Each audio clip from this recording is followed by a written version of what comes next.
Senhoras e senhores, bom dia. Bom dia, bom dia, bom dia, né? Mas sextou com sol aqui em Fortaleza. Então, aos que nos honram com suas presenças fisicamente aqui neste Hotel Gran Marquise, na capital cearense, sejam muito bem-vindos. Aos congressistas que nos acompanham virtualmente, é uma alegria para a ABEA poder contar com a honrosa participação das senhoras e dos senhores, esperando no próximo congresso tê-los aqui presencialmente conosco. Senhoras e senhores, sejam muito bem-vindos, sejam muito bem-vindas a este último dia de programação científica do 4º Congresso Internacional de Auditoria em Saúde, 5º Congresso Latino-Americano de Auditoria em Saúde e o 8º Congresso Brasileiro de Auditoria em Saúde.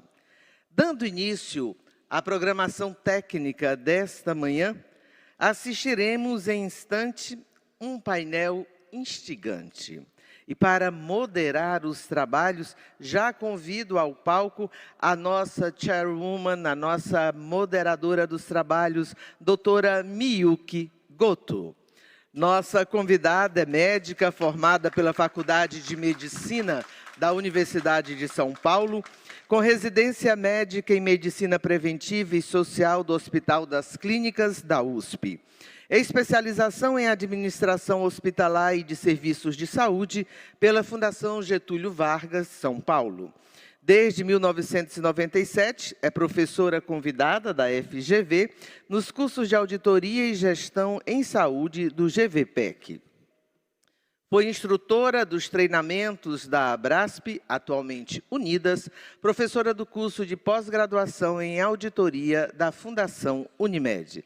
Com larga experiência profissional, já trabalhou na Itaú Seguros, Sul América Seguradora, CRC Consultoria em Saúde, Hospital Universitário da USP, Metros Instituto de Seguridade Social, Economus Instituto de Seguridade Social e atualmente é consultora e assessora técnica da CBHPM, Associação Médica Brasileira. Então, uma profissional reconhecida e aplaudida em todo o território nacional. Neste momento, convido ao palco as nossas painelistas. Doutora Fabrícia Goltara. Nossa convidada é graduada em Direito, possui pós-graduação em Direito Penal e Processo Penal. Especialista em Regulação de Saúde Suplementar na Agência Nacional de Saúde Suplementar, ANS, desde 2005. Na ANS, já atuou na Diretoria de Fiscalização e na Diretoria de Normas e Habilitação de Produtos, DIPRO, tendo sido gerente de manutenção e operação de produtos e atualmente gerente-geral de regulação e estrutura dos produtos. Convido a painelista doutora Flávia Tanaka. Nossa convidada é cirurgiã dentista, é especialista em regulação de saúde suplementar na ANS desde 2008, com atuação na Diretoria de Fiscalização de Gestão e desde 2015 na DIPRO, a Diretoria de Normas e Habilitação de Produtos. Doutora Flávia Tanaka é especialista em Administração Pública pela FGV e tem pós-MBA executivo em Saúde pela COPEAD UFRJ. Convido ao palco a nossa painelista convidada, doutora Daniele Rodrigues Campos. Atuária, com especialização em métodos atuariais e mestrado em economia empresarial, teve seu início de carreira profissional na área previdenciária. Atua há 25 anos no ramo da saúde suplementar.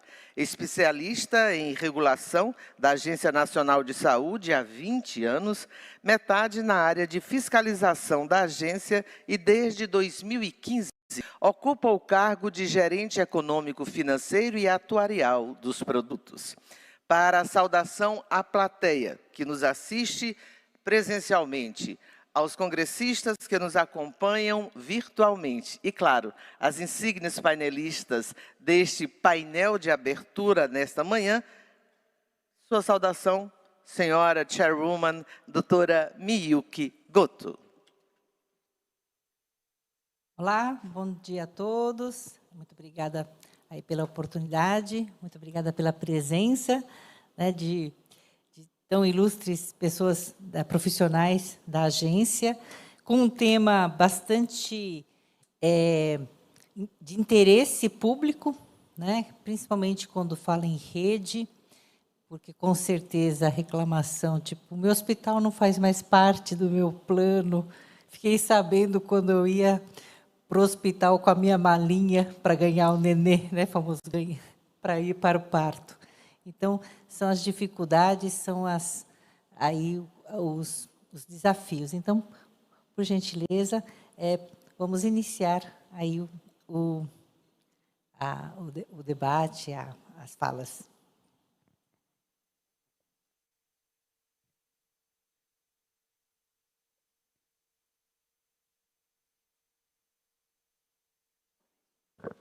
Alô? Como você preferir. Bom, gente, bom dia. Eu sempre me alegro quando eu venho aqui. Primeiro porque é Fortaleza. E ano passado eu e Daniele Rodrigues estivemos aqui e eu falei que eu não perderia mais um congresso da ABEA.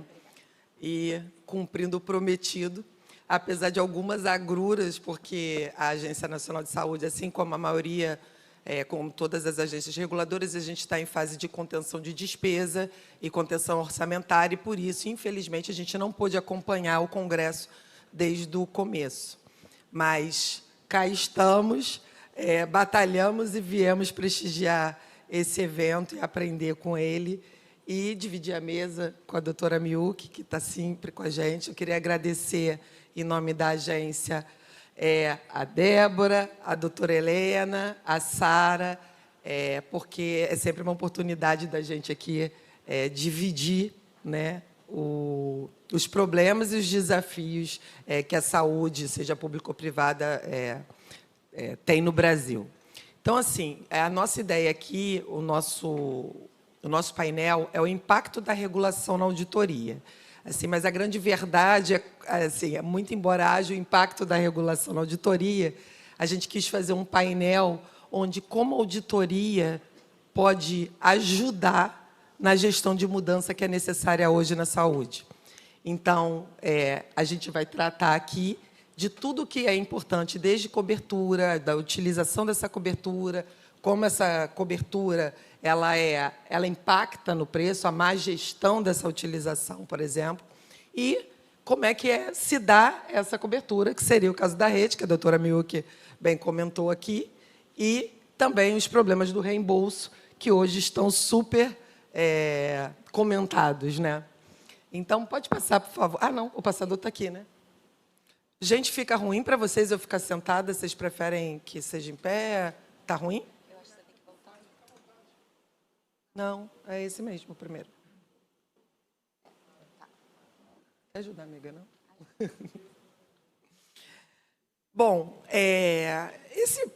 esse é um slide, na verdade, de dados, é só para a gente contextualizar sobre o que a gente está falando, né? Sobre a importância e a complexidade da saúde suplementar no Brasil.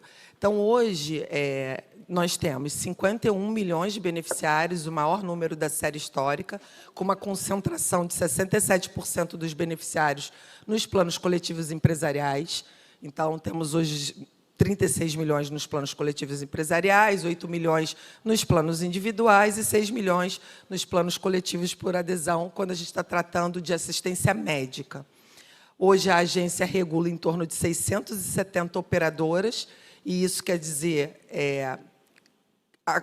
como é difícil você regular operadoras com realidades totalmente diferentes, né? O Brasil é continental, então você tem operadoras de pequeno porte, você tem operadoras de grande porte, você tem um tipo de público no Nordeste, outro tipo de público na região Sul, você tem muito mais acesso, por exemplo, a redes prestadoras no Sudeste do que em outras regiões, e a agência tem que regulamentar isso, né, de uma maneira igualitária, porque não pode haver nenhuma iniquidade na prestação desse serviço. Nós temos 20 mil planos disponíveis no Brasil inteiro. Por óbvio esses planos têm uma certa concentração também na região Sudeste e Sul. Então, você tem uma oferta de produto muito maior na região Sudeste e Sul, por exemplo, do que você tem na região Norte e Centro-Oeste. E esse mercado é um mercado que movimenta bilhões. Então, no primeiro trimestre de 2024, a receita das operadoras foi em torno de 75 bilhões, com uma despesa assistencial de 60 bilhões, e uma sinistralidade em torno de 83%, que é uma sinistralidade que trouxe até uma certa conforto para o mercado, porque desde 2019, após a pandemia, havia aí um incremento da sinistralidade por conta da demanda reprimida que houve do tempo em que as pessoas não podiam usar o plano. A assistência odontológica, por exemplo, é uma assistência que ela tem um outro perfil. Temos hoje 33 milhões de beneficiários, o que muito alegra a gente, porque a saúde bucal agora ela está tendo uma importância que deveria ter, né? Você vê que é uma coisa cultural, mas, enfim, tem aumentado bastante. Temos 330 operadoras com beneficiários, 5 mil planos, mais ou menos, ativos para serem ofertados, e uma receita em torno de 1 bilhão, mas o ticket médio também é bem mais baixo, e 37% a sinistralidade, que é uma sinistralidade também totalmente diferente da assistência médica. Pode passar, amiga, por favor. Bom, e o que trouxe assim, a gente aqui, né? A gente está falando aqui do terceiro maior objeto de desejo do brasileiro, e a gente já vinha enfrentando, né, todo o Brasil e o mundo, os desafios da saúde. Mas, com a pandemia Covid, isso fica muito claro, fica muito necessário, indispensável, que a gente passe a pensar como a gente vai enfrentar esses desafios, porque há uma mudança de comportamento, há uma mudança em todas as coisas. Você tem uma mudança de perfil etário, as pessoas começam a envelhecer mais, a população envelhece. Você tem, por exemplo, uma incorporação de tecnologia no Brasil, que é uma incorporação que é bastante, assim, atuante, né? Assim, a incorporação tecnológica no Brasil hoje ela é muito rápida. E a tecnologia também está cada vez mais rápida. Então, você tem substituição de alguns tipos de exames, você tem novos medicamentos, enfim. Então, a gente precisa ser muito mais dinâmico para poder administrar os custos e poder fazer uma gestão melhor desse dinheiro para que a gente, né, não saia por aí gastando, enfim, e sem poder cobrir ou dar um reajuste, porque isso tudo a gente vai ver, vai impactar no preço, em que as pessoas passam a não ter capacidade de pagamento para poder pagar seus planos de saúde. Então, todos nós precisamos aqui, nessa cadeia, participar da gestão dessa mudança. Cada um no seu papel, a gente como órgão regulador, as operadoras se aprimorando na gestão, fazendo uma gestão melhor do cuidado, parar de fazer só gestão financeira. Mas, por exemplo, os médicos auditores são pessoas importantes, os enfermeiros auditores, os profissionais, os auditores, enfim, são bastante importantes nesse processo, porque são as pessoas que conseguem mapear, né, e monitorar o que está sendo bem ou mal utilizado, o que está caro, o que está barato, por que em determinado lugar isso tem um preço e aqui não tem outro, por que está se utilizando muito num prestador e no outro não está. Então, assim, o que a gente quis trazer aqui? Essa necessidade de gestão de mudança e trazer para vocês ferramentas e dados que ajudem vocês a ajudarem a gente. Ou seja, a gente passar desse ciclo que a gente tem, nesse círculo extremamente vicioso, que é esse ciclo da desconfiança, a operadora desconfia do prestador, que desconfia da operadora, que desconfia da indústria, que desconfia do beneficiário, e passar a ter assim, um ciclo virtuoso, cada um cumprindo o seu papel, porque, afinal, todos nós precisamos, né, da saúde, né, em sua maioria somos beneficiários da saúde suplementar. Então, assim, a agência ela tem um papel central nisso, mas a gente tem que entender que ela tem um papel limitado. Ela tem um papel limitado porque a agência só regula a relação entre o operador e o beneficiário, a gente só tem poder em cima da operadora, né, poder de fiscalização e poder regulatório, e também regula, em menor parte, a relação da operadora com o prestador, mas a gente não tem nenhuma ingerência sobre o prestador de serviço, sobre o hospital, sobre os médicos. Pode passar, por favor. Bom, e como é que tudo isso se dá, né, na saúde suplementar? Quem é o grande protagonista, né, na saúde? O que a gente consome?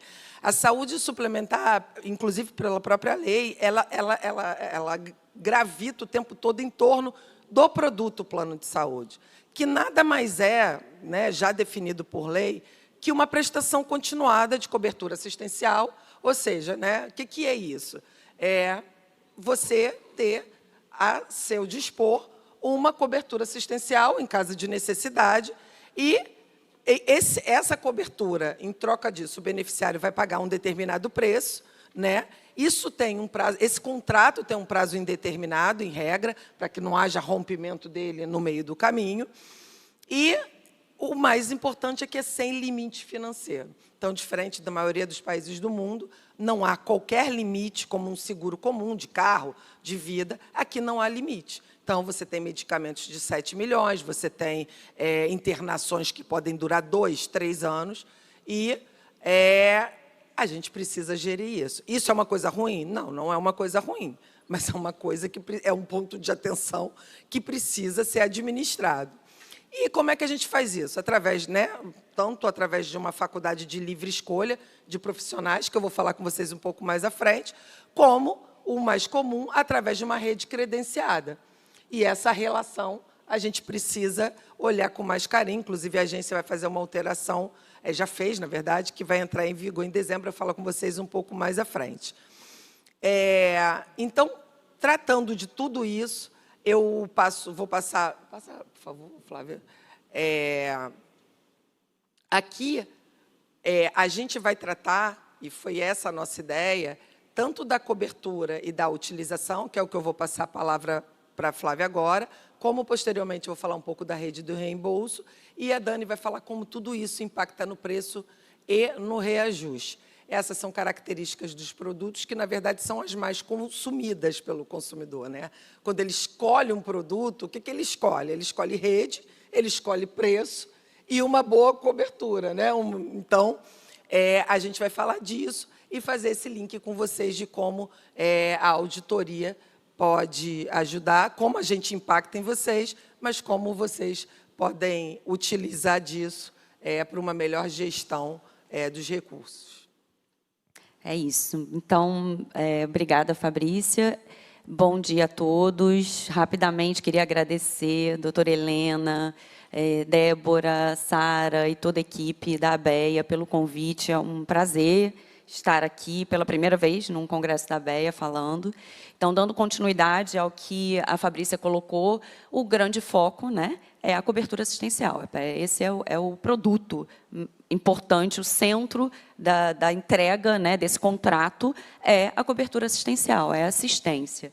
E aí, nesse sentido, a minha ideia aqui foi trazer para vocês os dados do Mapa Assistencial da Saúde Suplementar, que é uma publicação anual, né? Ela é publicada geralmente no mês de julho, com os dados consolidados do ano anterior de toda a assistência prestada pelo setor de saúde suplementar, pelo conjunto de operadoras com beneficiários ativos no ano base, né? Então, a gente publicou agora em julho os dados de 2023, né, do mapa assistencial. Ele é em formato de painel dinâmico. Eu até coloquei aqui para quem está assistindo online também e quiser acessar e acompanhar o que eu vou apresentar diretamente na ferramenta do painel dinâmico, que fique à vontade, aqui também quem tiver. O mapa assistencial, ele traz, então, indicadores assistenciais por tipo de atendimento, né? Então, indicadores ambulatoriais, de internação, hospitalares, e também indicadores odontológicos.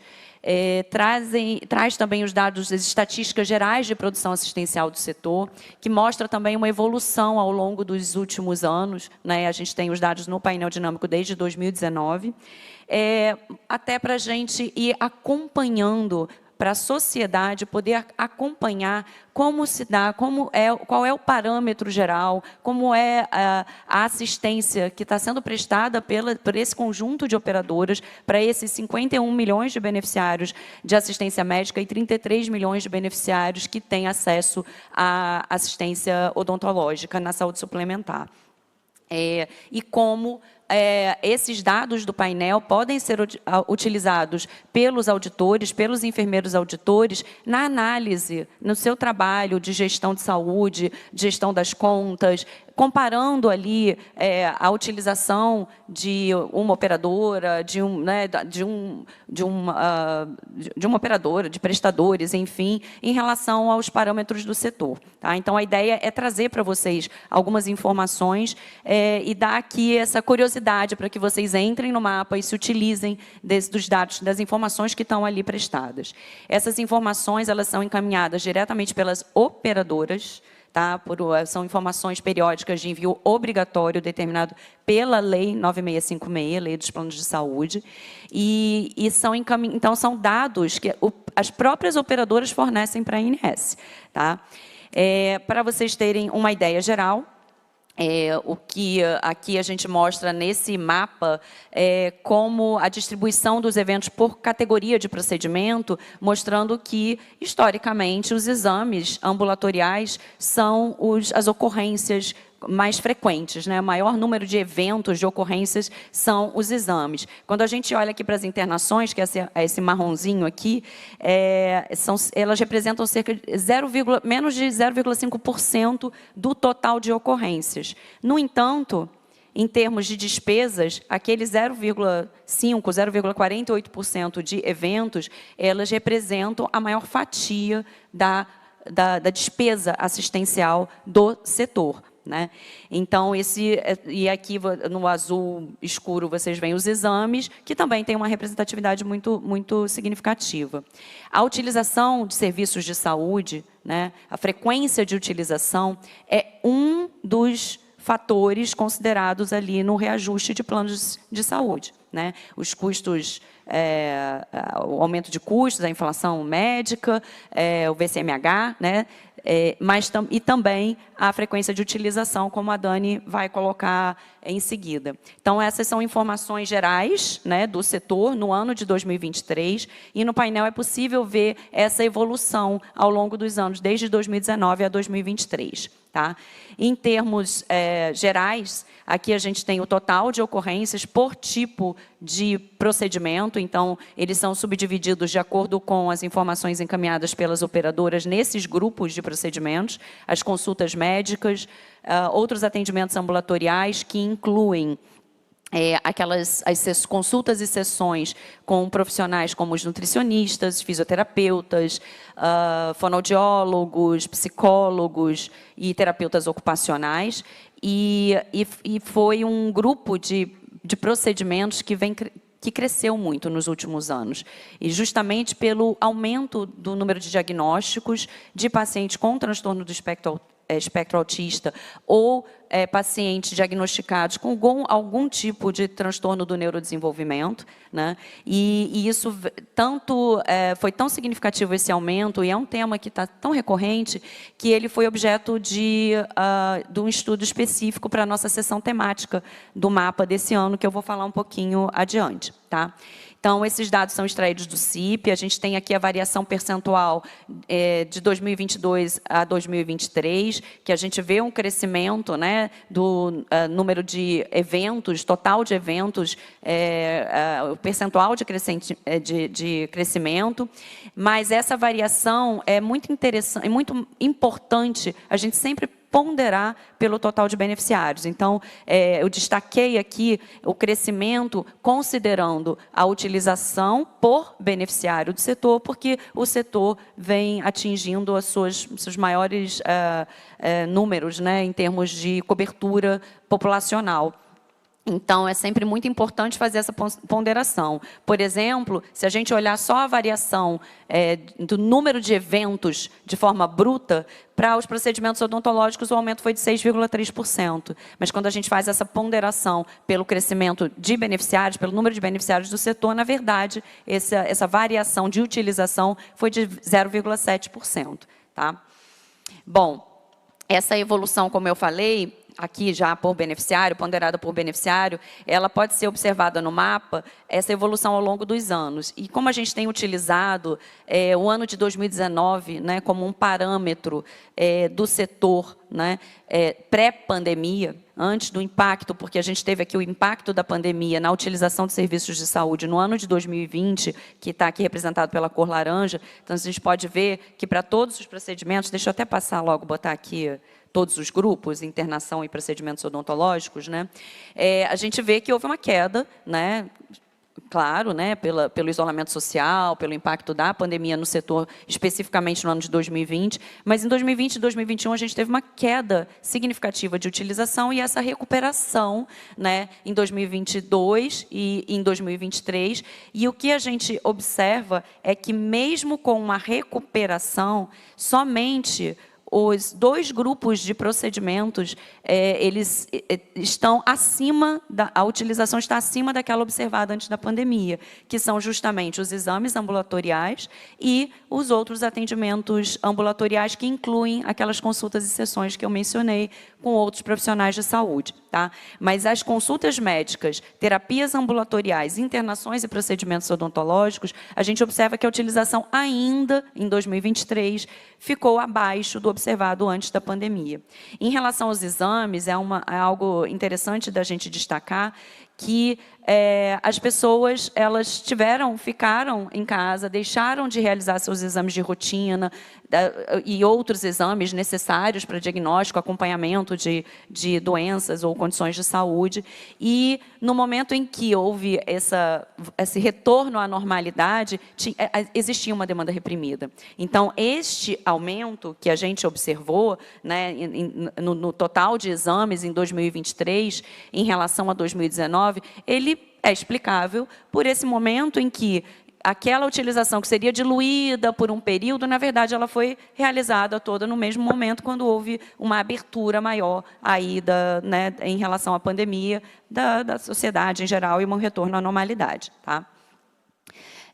Trazendo alguns destaques né, dos dados do mapa, em termos de consultas, as consultas com generalistas, clínica médica, as especialidades mais generalistas, né, ginecologia obstetrícia e pediatria, geralmente são as de maiores utilizações, né, naturalmente, mas a gente destacou aqui uma queda nas consultas com pediatra desde a pandemia. Né. Aqui sempre trago no gráfico colorido a evolução do total de eventos, e a gente observa, tendo 2019 como parâmetro de 100%, que mesmo agora, em 2023, a gente não teve um retorno dessas consultas pediátricas como era a utilização antiga. Isso vai ser um novo parâmetro? Isso vai mudar? Isso é um novo normal? Né? Esse vai ser agora um comportamento novo pós-pandemia? Ou a gente ainda está tendo aí ou há uma necessidade de que as operadoras atuem né, na gestão do cuidado, chamando os pacientes, seus beneficiários para o acompanhamento, porque a promoção de saúde, a prevenção, são fatores muito importantes para a garantia da sustentabilidade do setor. Né? Então, a operadora que não quer que o seu beneficiário utilize o plano, já começou errado. Porque se os beneficiários utilizarem cuidando da saúde, menos impacto teremos né, ao longo da vida desse beneficiário no sistema, né, em termos de custo de alta complexidade, de internações, enfim. Então, a gente está vendo aí essa queda, e aqui sempre ponderando em relação ao número de beneficiários. De 2022 para 2023, a gente teve uma queda de 4,1% do número de consultas pediátricas por beneficiário no setor. Então, trazendo aqui para a aplicação né, de enfermeiros auditores, chamando atenção para como esses dados gerais de parâmetros do setor podem ser utilizados na hora de avaliar contas de uma operadora, né, o desempenho de uma operadora específica. Tá? Bom, e aí eu trago alguns outros destaques aqui, vou tentar me apressar, em relação a exames de acompanhamento, diagnóstico, de rotina, para a detecção de câncer, né? Como a citopatologia cérvico-vaginal, mamografia e pesquisa de sangue oculto nas fezes. Eu trouxe 3 exemplos daqueles que são mapeados especificamente no mapa assistencial. E embora a gente tenha tido um aumento de 2022 para 2023 no número de mamografias e da pesquisa de sangue oculto, observem que, comparando com 2019, houve uma queda, né, no total absoluto de exames. Se a gente ponderar, então, por beneficiário, uma queda ainda maior. Né? A gente teve isso para a citopatologia cérvico-vaginal oncótica, que é um exame simples, de rotina, né, que toda mulher faz anualmente. A gente tem uma queda aí importante acontecendo, e ainda em relação a 2023 em relação a 2022. E o que isso vai significar? Significar num diagnóstico mais tardio, né, num custo maior para o tratamento e assim por diante. Tá? Em relação aqui ainda a dados de câncer, a gente teve um aumento na quimioterapia sistêmica em 2023, a gente está observando esse aumento, né, ao longo dos anos, o que conversa com a questão do diagnóstico tardio também, né?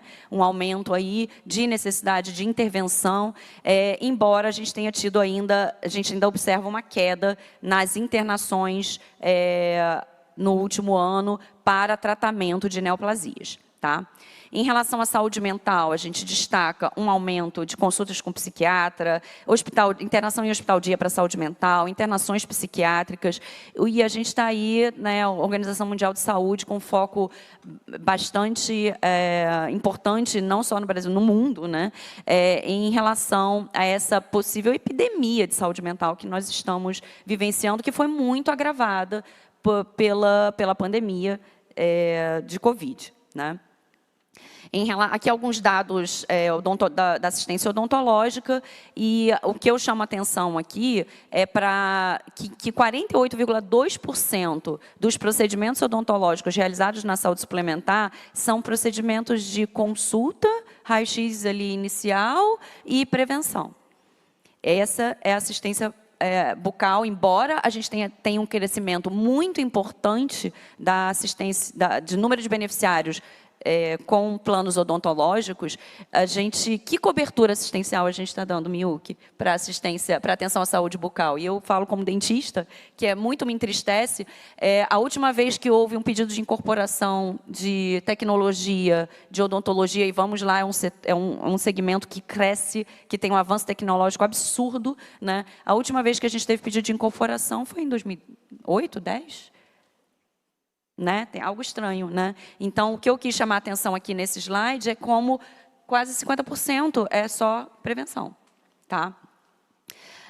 Vou passar um pouquinho mais rápido aqui, dando destaque para a seção temática do nosso mapa assistencial, que faz um estudo, justamente quando a gente observou os dados gerais, a gente viu esse crescimento muito significativo em consultas e sessões com terapeuta ocupacional e também... o que eu fiz aqui? Voltei? Com terapeuta ocupacional e fonoaudiólogo. Né? Então, a gente realizou um estudo, a Inés realizou um estudo específico. Como a gente não tem a informação do diagnóstico, né, o CID, né, por uma questão de eliminar uma ação do CFM contra a agência, a gente não recebe, né, nas guias ambulatoriais, a gente nem tem essa informação na guia de internação, nas guias hospitalares. Essa informação pode ser encaminhada, mas não é obrigatória. Né? Então, a gente não consegue fazer um estudo com base nas doenças, né? Em condição de saúde. Então, para fazer uma proxy, a gente fez um estudo sobre a evolução de consultas e sessões com estes profissionais, especificamente, fono, terapeuta ocupacional, psicólogo e fisioterapeuta, na saúde suplementar nos últimos 5 anos, mais especificamente para crianças e adolescentes, de 0 a 15 anos, para a gente observar quais foram, como é que se comportou isso, e se de fato tem um aumento, e se esse aumento pode sugerir essa relação com o aumento diagnóstico de TEA na saúde suplementar, na população brasileira, né? Esses dados são extraídos do TIS, os dados específicos ali sobre a metodologia utilizada constam na página do mapa, e o objetivo é esse, é prestar informação qualificada para esse debate, para auxiliar esse debate sobre a assistência na saúde suplementar a pessoas com necessidade de tratamento continuado para algum transtorno do neurodesenvolvimento. Tá? E o que a gente observa, os dados que são muito interessantes, é que no setor como um todo, as consultas com fono e terapeuta ocupacional, elas são prestadas majoritariamente para pacientes até 15 anos. Então, a gente vê aqui que, olha, 70%, 80% dos atendimentos na saúde suplementar são para crianças e adolescentes. Tá? Enquanto para psicólogo e fisioterapeuta, muito maior para pacientes acima de 15 anos. No caso da fisioterapia, 45% para idosos, acima de 60 anos. Tá? Então, que esse impacto do transtorno do neurodesenvolvimento se dá mais no atendimento com fono e terapeuta ocupacional. Tá?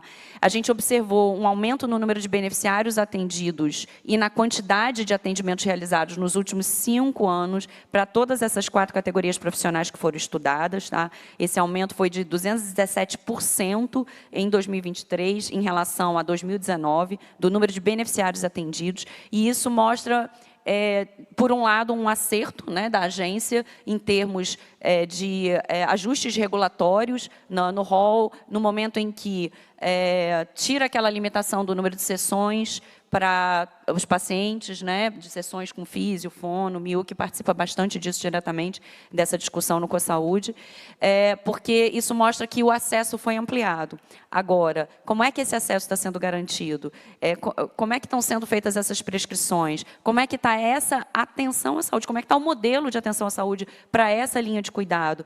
Está tendo abuso? A gente ouve aí algumas operadoras falando que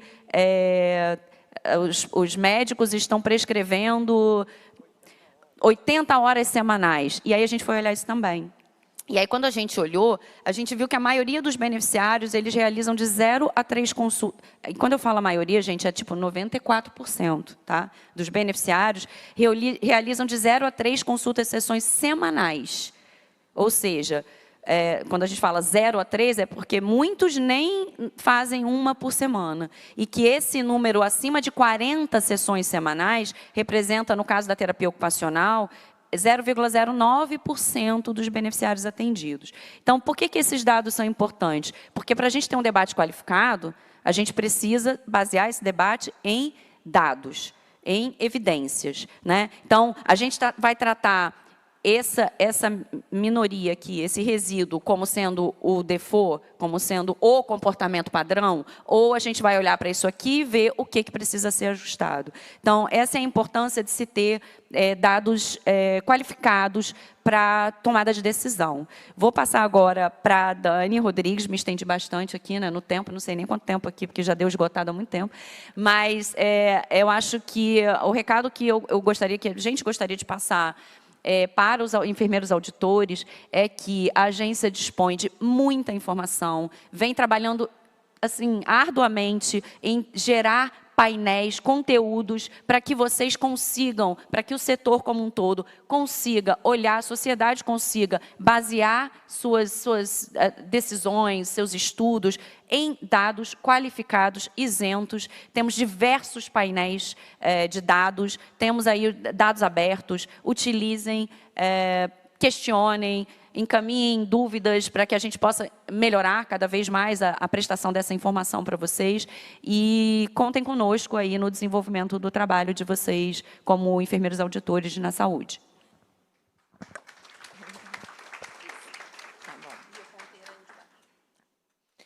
Bom dia. Estou aqui mais uma vez e assim muito feliz, né, por fazer parte desse evento. Agradeço muitíssimo, né, a Helena, a Débora, a Sara. Quero continuar colecionando minhas jangadas. E é um prazer muito grande estar aqui e falar um pouquinho para vocês. A ideia, né, aqui da minha fala, é tentar, ao máximo, fazer um link, né, entre o trabalho do enfermeiro auditor e de toda esse grupo, né, que é responsável pelo cuidado da saúde e do cuidado do gasto e do cuidado do paciente, né, e a saúde suplementar.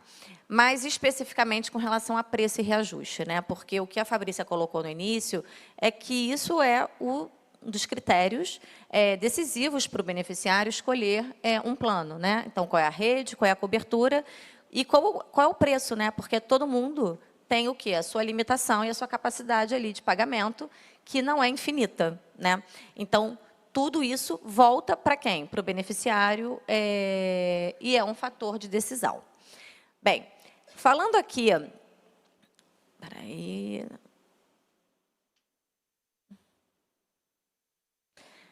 Falando aqui sobre a saúde suplementar e seus avanços, né, a ANS, como esse papel, né, de pavimentar, a Fabrícia colocou isso, a ANS ela tem o papel de pavimentar essa relação, né, entre o beneficiário, entre a operadora e toda aquela rede que está ali envolvida, né, de prestadores.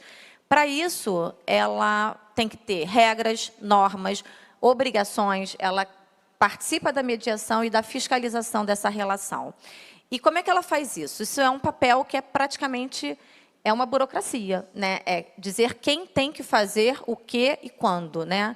E o desafio é fazer da forma certa e cada vez melhor. Bem, a gente coloca aqui como pilares da burocracia, e aí é do nosso trabalho, né? Porque nós somos servidoras públicas, temos um papel que é um papel burocrático, mas é um papel muito técnico, né? E aí nós temos alguns princípios, alguns pilares que a gente tem que obedecer, né?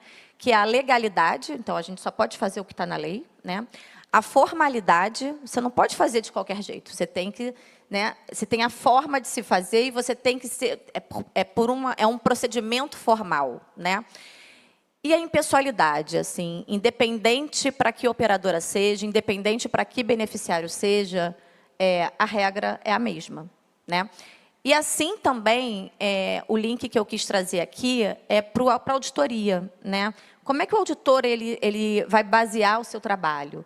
Também nesses pilares, né? De legalidade, tecnicidade, né? De formalidade e de impessoalidade.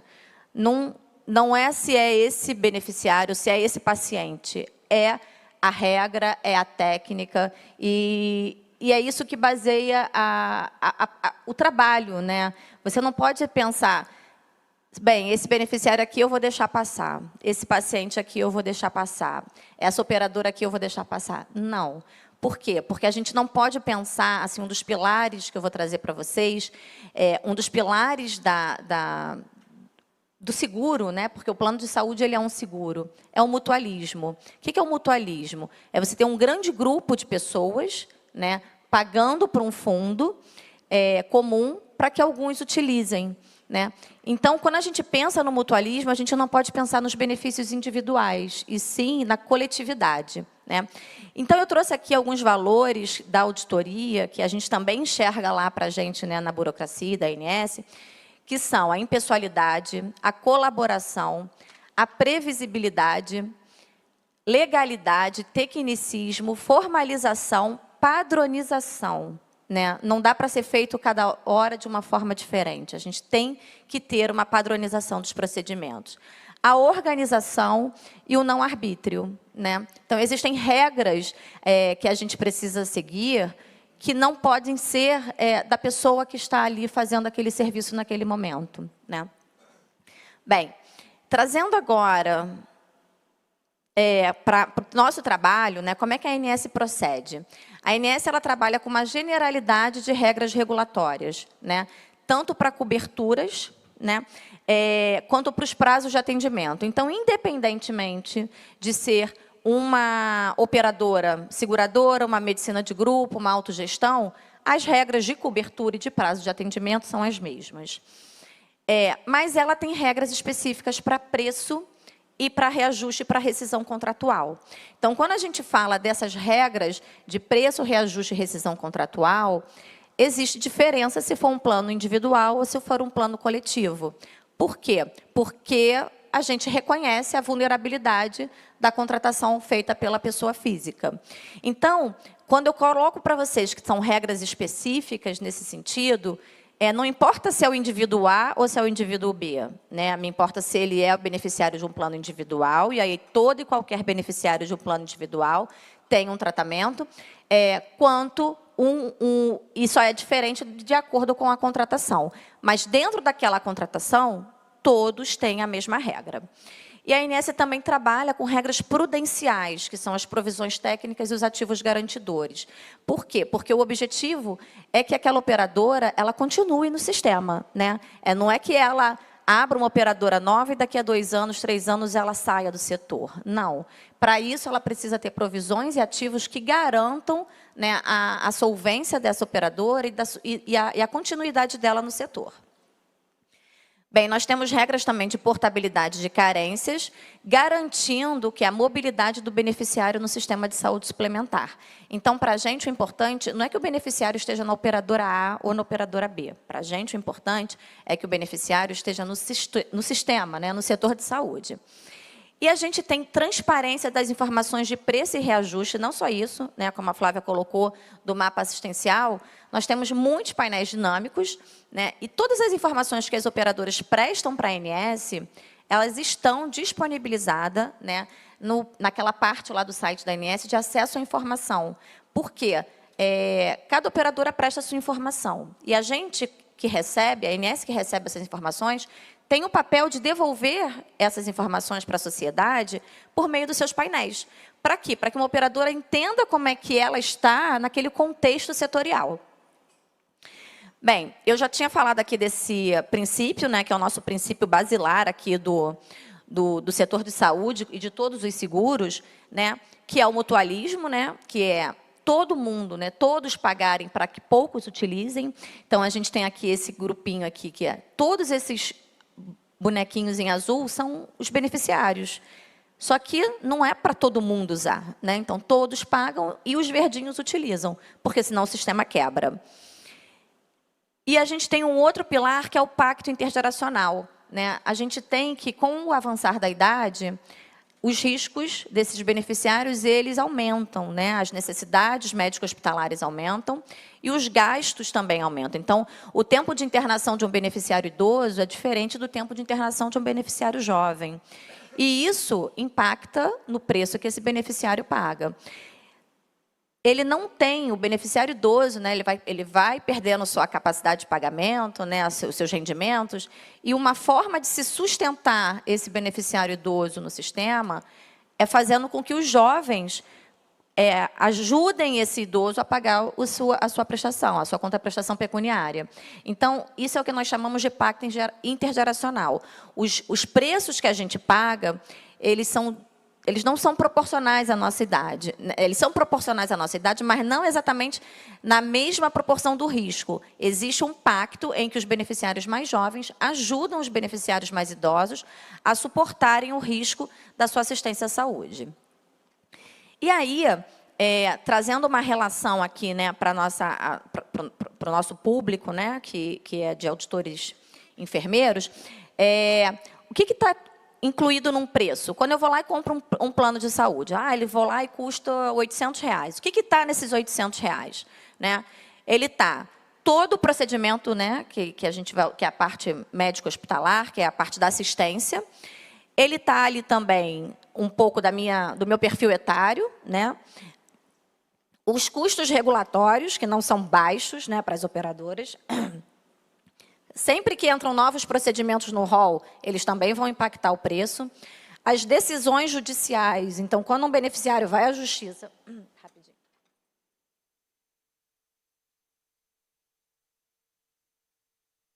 Quando um beneficiário vai à justiça e ganha, né, a sua causa, seja não apenas com o direito da assistência à saúde, mas também com uma indenização por dano moral, alguma coisa assim, tudo aquilo vai voltar para o beneficiário como preço, né? A frequência dos procedimentos, né, que foi isso que a Flávia trouxe aqui para a gente. Quanto mais a gente utilizar, mais esse plano vai ser caro. E aí, não vamos parar de usar? Não, não vamos parar de usar. Vamos usar de forma adequada e moderada. Então, a gente precisa ter preços justos para uma utilização consciente, necessária, preventiva, né, para que a gente cuide, de fato, da saúde. O ressarcimento ao SUS também impacta no preço. Então, quando um beneficiário de plano de saúde utiliza a rede pública, aquilo que ele gastou naquela rede pública, ele volta, é cobrado da operadora, né? E aquilo vai também para o preço depois. Então, assim, são muitas variáveis que impactam na precificação do plano, né? E aí, uma correta formação de preço, né, ela é imprescindível, né, para quê? Para a sustentabilidade econômico-financeira de longo prazo no mercado de planos de saúde, e ela depende de adequada relação entre o risco assumido por aquela operadora e os prêmios cobrados. Então, eu não posso, por exemplo, oferecer uma rede classe A e cobrar um preço baratinho, porque aquilo ali não vai ser sustentável, né, no longo prazo. Só que, além do preço, esse preço ele não pode parar no tempo, né? A gente precisa de uma atualização desse preço ao longo da vida contratual do beneficiário. E essa atualização ela se dá por meio dos reajustes, que é muito ruim, né? A gente fala, o meu plano foi reajustado, mas se não fosse assim, a gente não teria uma adequação desse preço ao longo do tempo, né? Porque, assim como moradia, alimentação, educação, tudo aumenta, né? E se a gente pagasse o mesmo preço que a gente pagou lá no início do contrato, em pouco tempo essa assistência seria deteriorada e a gente não conseguiria continuar prestando o serviço que foi contratado ali pelo beneficiário. Então, além do preço lá, aquele preço lá de entrada, é necessário que haja atualização das mensalidades frente à variação dos custos dos insumos, de forma a preservar a continuidade do serviço. E também, à medida que o beneficiário envelheça, a sua mensalidade precisa ser ajustada para refletir o novo perfil de risco apresentado pela nova faixa etária do beneficiário. Então, os reajustes, eles são instrumentos contratuais que visam a atualização da mensalidade frente à variação dos custos dos insumos, de forma a preservar a continuidade do serviço. E aí, quando a gente fala de reajuste, né, todo ano a gente vê essas matérias, né, que o reajuste da ANS ele é muito mais alto do que a inflação, que isso aqui acontece para a gente, né, todo mês de maio, junho, a gente fica no radar assim, né, da mídia, que é o reajuste dos planos de saúde individuais, que esses são autorizados pela ANS. E quando eu falei lá que reconhecendo a vulnerabilidade do beneficiário, pessoa física, o reajuste de plano de saúde individual ele é calculado e autorizado pela ANS para que ele não seja um instrumento de rescisão contratual, porque a operadora não pode, por meio de um reajuste, fazer com que o beneficiário fale, bem, eu não posso, eu preciso sair desse plano porque eu não posso mais pagar, né? Então, isso aqui eu trouxe matérias que todo ano aparecem, né? E aí o meu trabalho aqui agora é falar para vocês por que ele é maior do que a inflação, é assim no mundo todo e sempre será, tá? Nos planos coletivos, a gente tem uma repercussão muito maior, né? Porque nos planos coletivos, eles são negociados diretamente com a pessoa jurídica contratante. Então, não tem aquela limitação do reajuste pela ANS. E aí, aqui, o que eu queria trazer para vocês é por que esse reajuste ele é sempre maior do que a inflação e sempre será maior do que a inflação, é assim no Brasil e no mundo todo, tá? Então, os custos do setor, né, como é que ele é calculado? Ele é calculado pelo preço do procedimento, então, eu fui lá e realizei um exame. Aquele exame tem um custo para a operadora. A quantidade de procedimento, então, se eu fiz 1 exame, 2 exames, 3 exames, ou aquela quantidade de exames que a Flávia mostrou para a gente no mapa assistencial, isso tem impacto no custo. E o tipo de procedimento? Se eu fiz um procedimento simples ou um procedimento complexo, tudo isso tem custos diferenciados, né? E o reajuste anual, por que ele é maior do que os índices de inflação? Fala assim, o IPCA foi 4% e o reajuste da ANS foi 7%. Por que assim? Porque quando a gente fala de um índice de preço, né, que é essa nossa coluninha ali da esquerda, a gente tem uma cesta de produtos que no ano 1 custava 1 cifrão. E aí, no ano 2, aquela mesma cesta de produtos custava 2 cifrões. Então, se eu tinha que no ano 1 custava 10 e no ano 2 custava 20, eu tenho que essa inflação foi de 100%. Ela custava 20, ela custava 10, ela custou 20. Tá? Como é que funciona no plano de saúde, né? O plano de saúde, a gente não fala de um índice de preço, a gente fala de um índice de valor. O que é um índice de valor? Ele leva em conta não só o preço, o custo, ele leva em conta também a quantidade.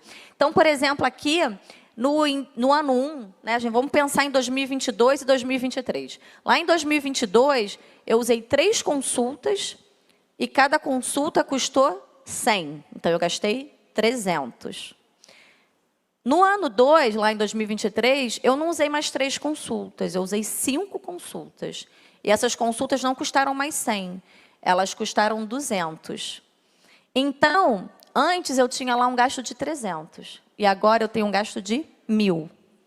Então, eu não estou fazendo mais a variação de 200 para 100, né, que era o preço, a variação do preço da consulta. Eu estou fazendo a variação de 5 consultas custando 1.000 contra 3 custando 100. Por isso que o reajuste de plano de saúde sempre é diferente do índice de inflação. Tá? E aí, agora, trazendo um pouquinho sobre esse assunto de fraudes, né? O que impacta nesses reajustes? Eu coloquei aqui para vocês que o preço ele é determinado pelo o que a operadora pretende gastar para entregar aquela assistência à saúde. E o reajuste é a forma de atualizar esses valores, né? E o que impacta nesse reajuste? Quando a gente começa a ouvir que tem fraudes, e seja fraude que a gente estiver falando não só por parte do beneficiário, ou seja, por parte do corretor, ou seja, por parte do hospital. Fraude, para mim, é qualquer coisa que não seja lícita e que não seja contratada. Tá? Então, que não está na regra, né? Não está na regra do jogo.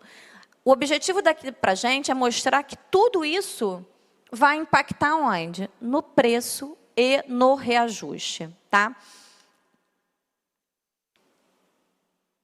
E aí, aqui, a gente trouxe alguns tipos de fraudes, né? Que, por exemplo, é orientar o beneficiário a omitir doença na declaração de saúde, emprestar carteira de plano para a pessoa que não é beneficiário, emitir ou aceitar recibos parcelados para o mesmo atendimento, né? A gente vê que isso, por vezes, é sugerido pelo beneficiário, por vezes sugerido pelo médico.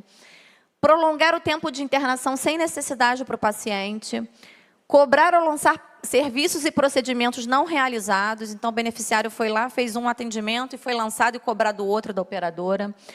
Lançar materiais cirúrgicos em quantidade maior do que usado. Indicar marca específica, né, material ou medicamento para obter benefício particular, né, quando for incentivado por laboratórios ou o que for.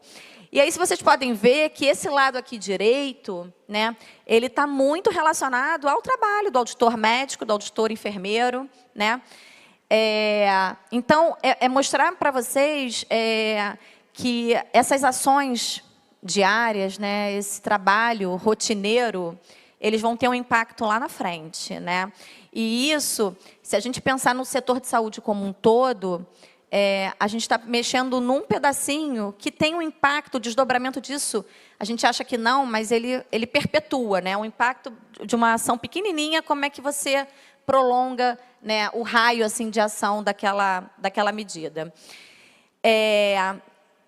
Aqui, o que eu trouxe também, nessa questão de fraude, superfaturamento, isso está no preço, isso está no reajuste? Sim, né? Isso está no preço, isso está no reajuste. obviamente que o papel da ANS nessas questões, a ANS não tem muito o que fazer, né? Quem tem dever de ação nesses momentos é a própria operadora, né? É a justiça, são os conselhos, né? A ANS, ela tem como mostrar para vocês, né, formas de se impedir essa fraude, mas o dever de ação, né, tipo assim, houve a fraude, a ANS ela não consegue alcançar com ação.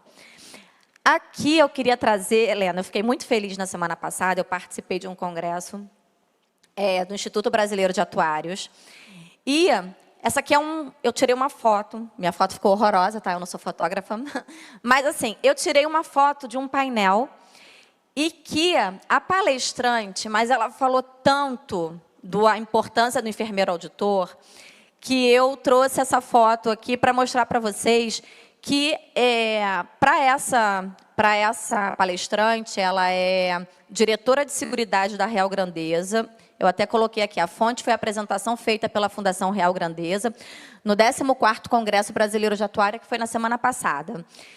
E ela falou como que os auditores enfermeiros estão ajudando a operadora no controle de gastos. Ela levou alguns exemplos, eu até tentei pedir a apresentação para trazer, de faturas que chegaram dos hospitais para a operadora, de um beneficiário, por exemplo, internado há 4 dias e que com um consumo de 120 pares de luvas, né? Como se tivesse, para aquele atendimento lá, tivesse sido gasto 30 pares de luvas por dia. O custo disso era pequenininho, não era um custo grande, perto do valor da internação. Mas ela mostrou na apresentação como que isso sangra a operadora, né? E qual é o papel? Exatamente. Como que isso vai sangrando aos poucos, né, a operadora? São coisas que você, às vezes, no valor da fatura, você fala assim, passa despercebido. É caro? Não, não é muito caro. Perto de uma internação que custou, sei lá, 40, 50 mil, que era R$2.000, alguma coisa assim. Eu não sei quanto é que era, mas assim, mas estava errado, entendeu? E aí, como é que eles estão fazendo um trabalho com os próprios enfermeiros desse olhar, né, precioso. E não é só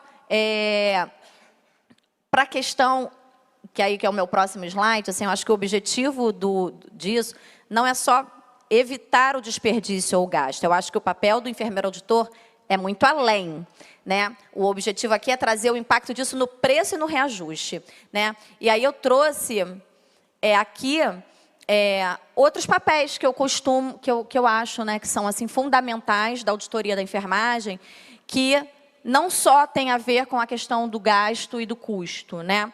Mas é o gerenciamento do trabalho dos enfermeiros, proporcionar uma melhora da qualidade do serviço de enfermagem do hospital, porque isso vai refletir na escolha do beneficiário. Eu quero ir para aquele hospital. Eu não quero ir para o hospital B, eu quero ir para o hospital A, porque eu tenho uma qualidade ali daquela equipe, né, que me dá esse conforto na hora que eu estou ali fragilizado com a minha saúde. Garantindo a melhor qualidade da saúde de todos os assistidos. Em outras palavras, podemos dizer que o enfermeiro auditor é o profissional que ajuda a organizar sistemas e atividades burocráticas, né? Toda aquela engrenagem de quem faz o quê, como faz, né? Isso é o papel do enfermeiro auditor. Ele capta informações e dados através de análises que ajudam a identificar conformidades e agir estrategicamente, né? Ele pode, sim, ser responsável pela estratégia do cuidado ali daquele paciente. Por exemplo, conferência do uso de materiais e medicamentos, suas ações são baseadas em uma melhora do atendimento de saúde. Engana-se quem pensa que os gastos não entram nessa lista, né? Então, a gente aqui, para o controle dos gastos do setor, a gente também conta com a ajuda do enfermeiro auditor, tá bom? Era essa a mensagem que eu queria trazer para vocês. Muito obrigada.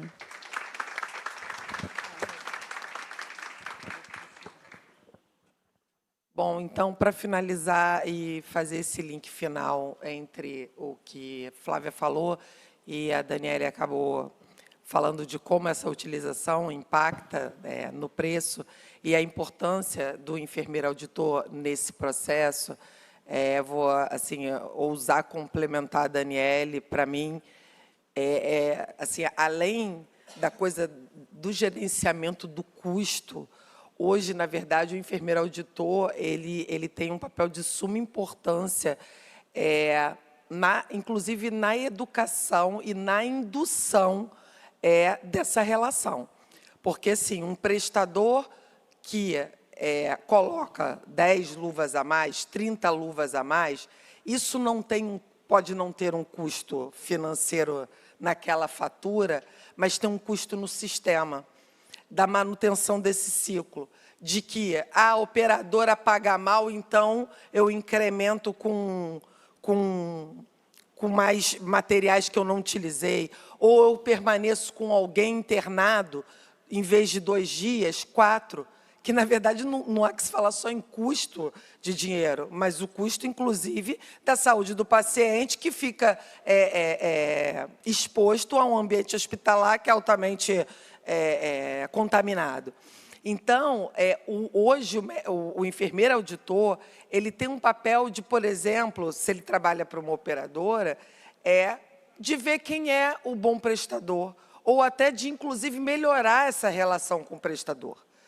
Como eu disse para vocês lá no começo, o papel da agência, ele é um papel de suma importância, mas ele não é um papel sozinho. A agência não tem como fazer tudo, assim como a própria operadora sozinha não tem como fazer tudo.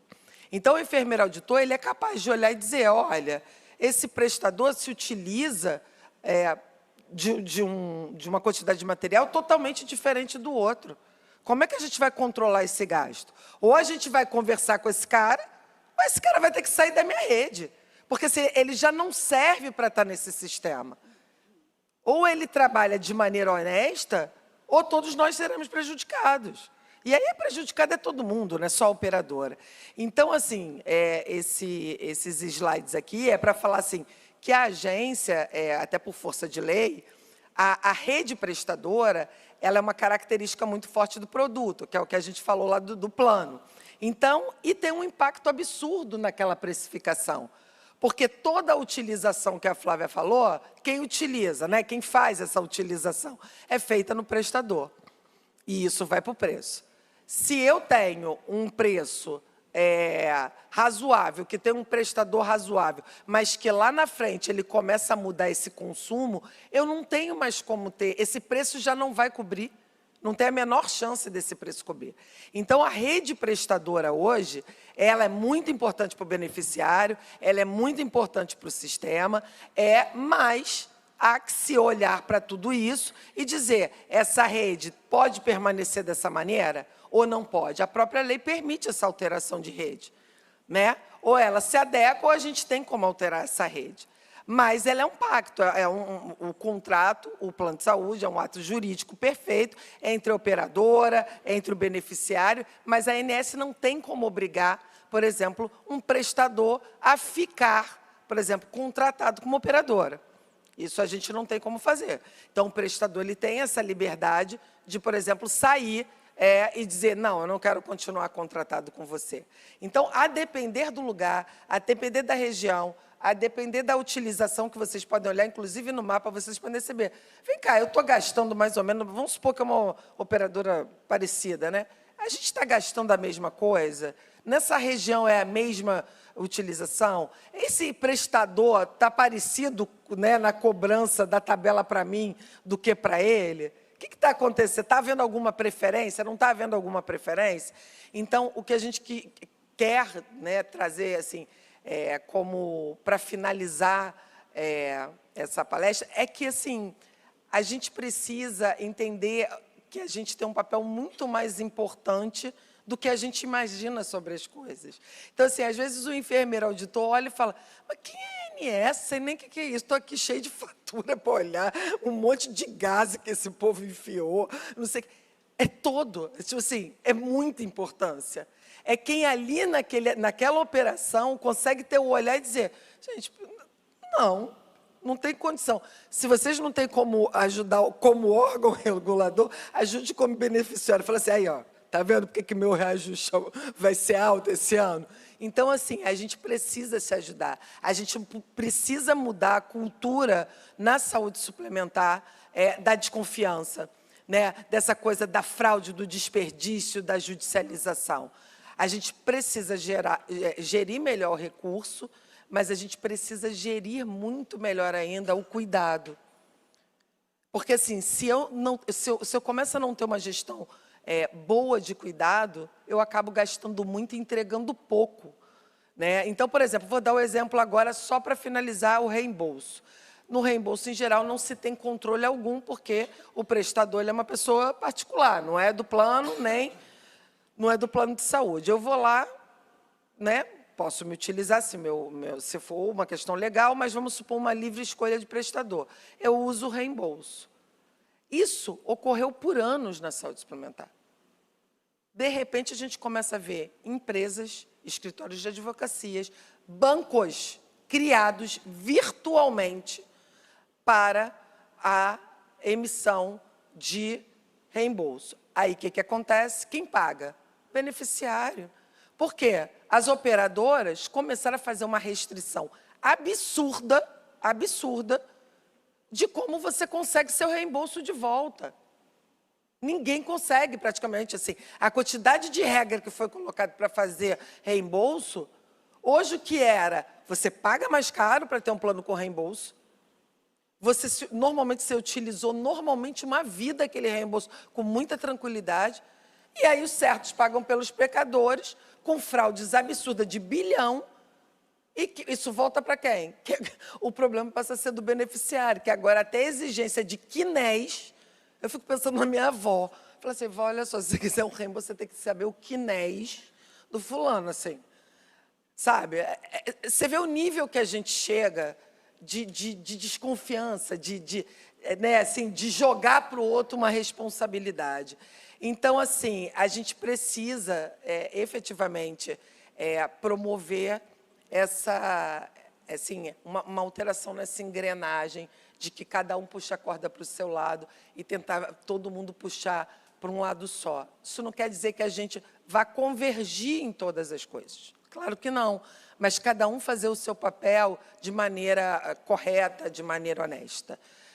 Enfim, na verdade, a gente veio aqui para pedir a ajuda e a contribuição de vocês para ajudar a agência, que é limitada, por óbvio, a mudar essa cultura e a gente ter uma saúde suplementar que traga um desfecho melhor para o paciente, que traga e que a gente mude essa cultura nossa, né, da desconfiança e passe a ter uma cultura de quem respeita o trabalho que é do outro. Eu posso até não concordar, a gente pode, mas assim a gente precisa alterar a lógica que hoje a gente vive na saúde suplementar. Então era isso, a gente fica aberta aqui. Queria agradecer mais uma vez. Obrigada.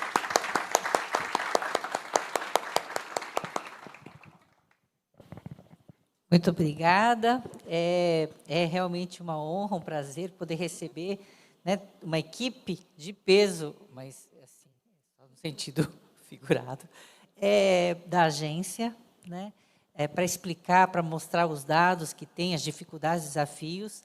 Né, então, acho que é uma grande oportunidade. Nós temos uma pergunta da plateia, né? O doutor André já levantou a mão. Então, Flávia, por favor, sim. Obrigado. Você viu que se deixar, né, a gente fala aqui a manhã toda, né, ocupa o espaço, porque a gente, então a gente foi até se eu acelerando aqui para a gente, porque a gente gosta de falar sobre a regulação e chamar a atenção dela sempre que a gente tem essa oportunidade. Então é uma oportunidade estar aqui falando para os enfermeiros auditores. Eu queria parabenizar as meninas pela brilhante apresentação. Fabrício, é bom te conhecer pessoalmente, foi seu aluno no MBA. E a pergunta que fica, eu sou médico oncologista, né, e faço auditoria.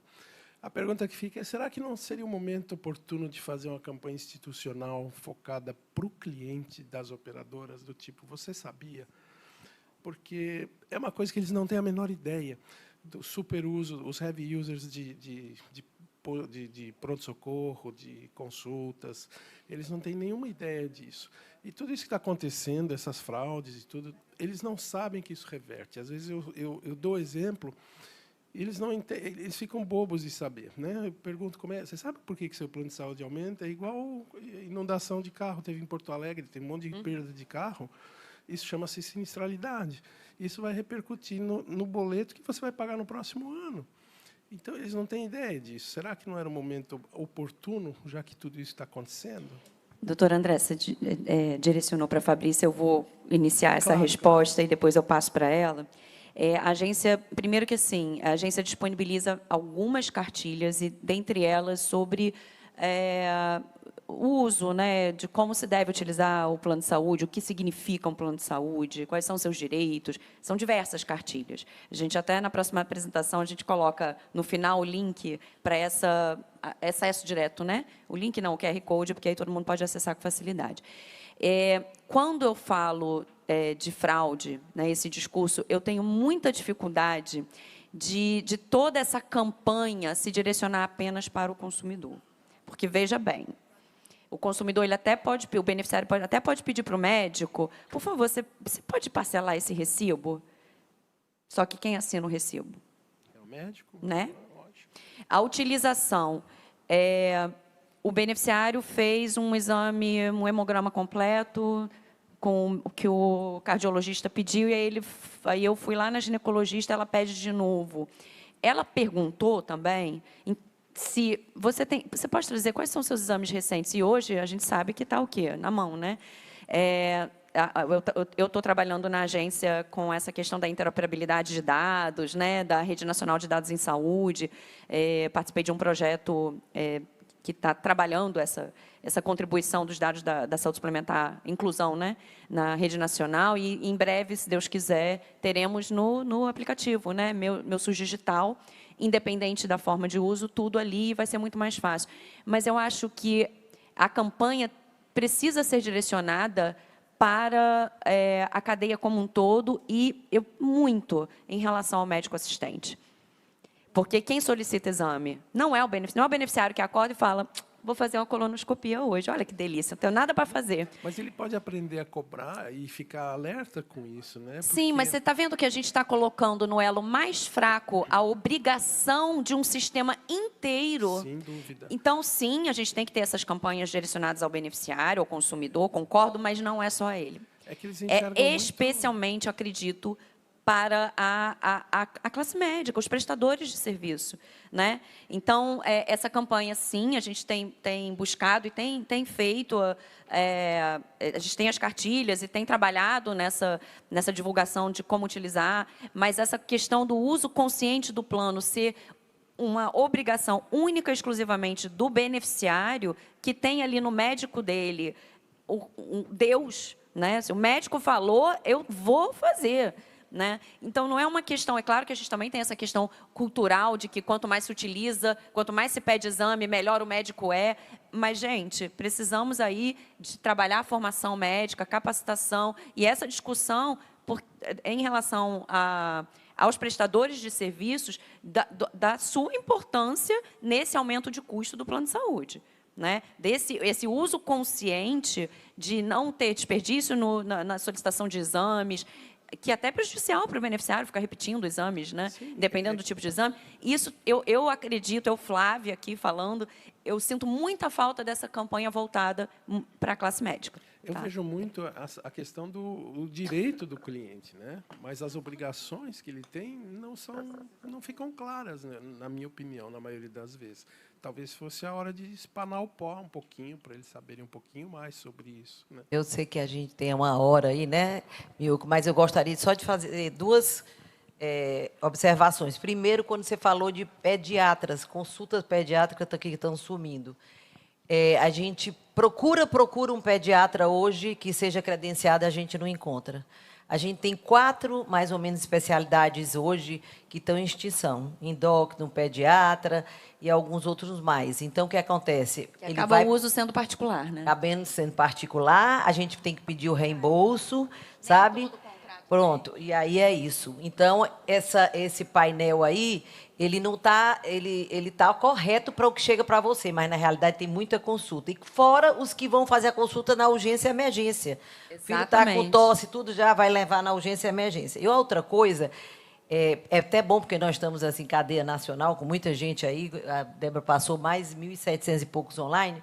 A BEA, ela começou em 2016 e ela é a BEA, Associação Brasileira dos Enfermeiros Auditores, por conta da prova de título, que o COFEM nos abraçou por conta disso. Mas, desde 2016, nós temos a equipe toda multidisciplinar no Estatuto, já respaldado para ser associado. Hoje nós temos 807 associados, entre médicos, fisioterapeutas, nutricionistas, biomédicos, enfermeiros. Claro que para prova de título só os enfermeiros, até os fisioterapeutas vieram pedir para a gente fazer a prova de título. A gente já vai começar a ajudar a Associação dos Farmacêuticos a fazer uma associação para fazer suas provas de título.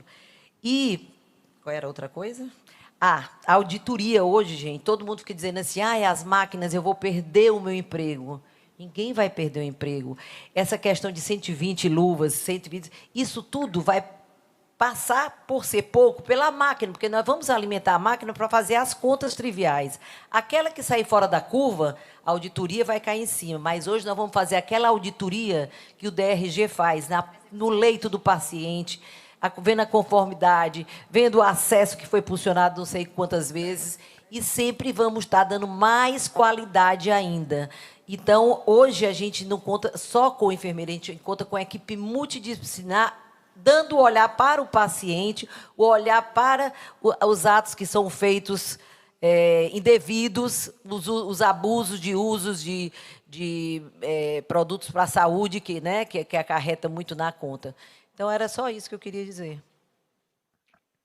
Olha, é ótima essa sua colocação sobre as consultas de pediatria, porque o objetivo do painel, do mapa, é a gente apresentar os dados e, a partir daí, serem realizados estudos para se testar as hipóteses, chegar à conclusão de por que esse comportamento está assim. Olha aí, o comportamento pode estar sendo por essa questão, não tem pediatra. São quatro ou cinco especialidades médicas hoje que estão em extinção nesse seu mapa por conta que não se consegue credenciar. Quando eu trabalhava numa operadora, a gente já fazia uma consulta diferenciada para o endócrino. Chamava a presidente aqui da Associação dos Endócrinos e vamos fazer. Só se for 200. Só se for 250. A gente existe esse contato de todas as operadoras para aquele SOS, para que não tenha uma... DUT não, como é uma NIP, entendeu? Um SOS. Você liga, olha, passou uma semana, não consegui fazer. Então, ele já tem aqueles que ele tem negociado um preço diferenciado. Então, a gente tem que ver isso que está por fora, por trás, e que não aparece nos dados. Muito obrigada. Acho que foi, como se diz, o mais importante. Quero falar mais sobre isso, mas o tempo não permite, mas, enfim.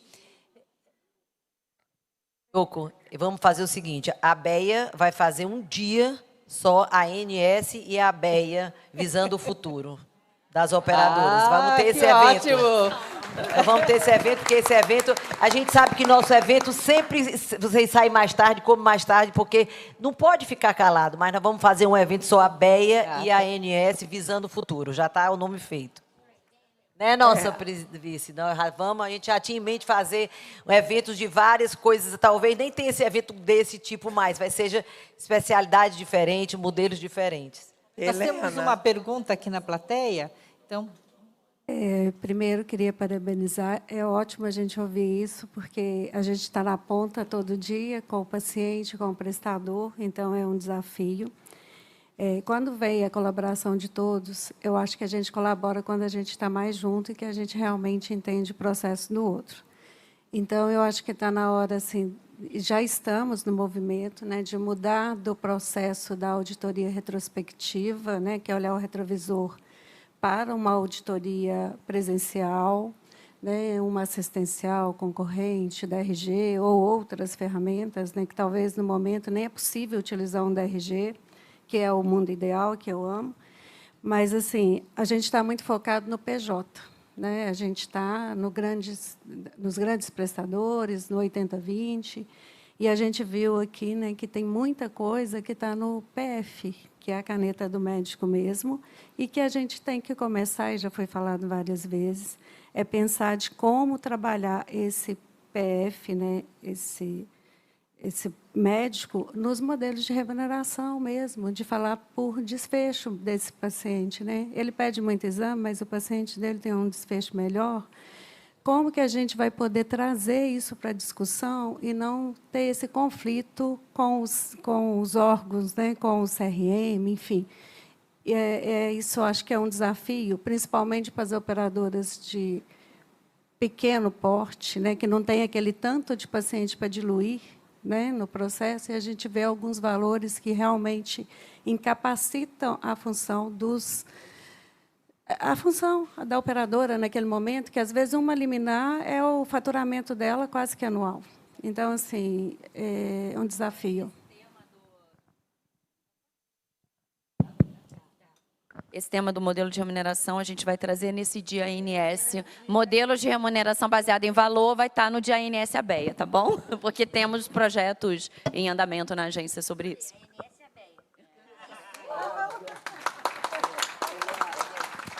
Desligou? Não, então não tem problema. Helena, na verdade, se for ter esse dia, seria bom que você, através da ABEA, peçam os temas que a gente faz, ajuda, para a gente poder atendê-los naquilo que for mais importante para vocês, tá?